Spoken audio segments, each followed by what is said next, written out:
Qu'est-ce qui a plus de 200 ans, est orange et se déguste tous les 1er janvier? Une soupe? C'est la soupe de l'indépendance haïtienne, appelée soupe Joumou. Mais connaissez-vous son histoire et sa particularité? Laissez-moi vous raconter. Si on mange ce plat devenu symbole culinaire national à chaque nouvel an, c'est parce que son histoire est intimement liée à la naissance de la première république noire et libre du monde, Haïti.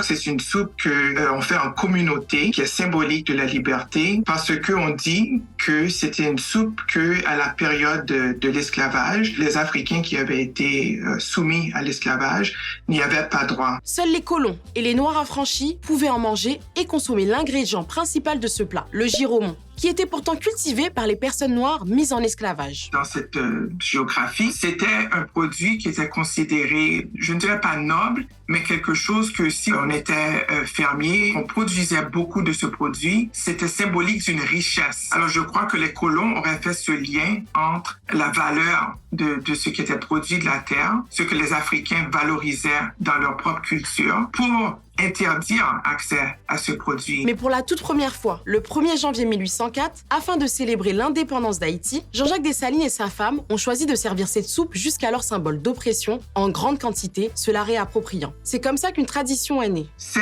un mets politique, mais c'est aussi un mets social. C'est un symbole de ce qu'on appelle en Haïti l'idée du combit, que tout est fait en collectivité pour le but commun. C'est aussi culturellement quelque chose qui unit les gens et qui est communautaire. Préparer et consommer cette soupe est un devoir de mémoire en Haïti et pour sa diaspora. Cela favorise la cohésion sociale ainsi que le sentiment d'appartenance à la communauté haïtienne. Le 16 décembre 2021, la soupe Joumou a été élevée au rang de patrimoine culturel immatériel de l'humanité par l'UNESCO. Je pense que ce passage de la soupe dans le patrimoine, une reconnaissance à l'échelle internationale, reconnaît dans un certain sens le succès et le symbolisme et l'importance de la révolution, du succès de la révolution, qui est en fait souvent nié historiquement et politiquement un peu partout. La tradition est transmise de génération en génération et veut que cette soupe soit partagée avec tous les Haïtiens à travers le monde, perpétuant ainsi l'expression de leur dignité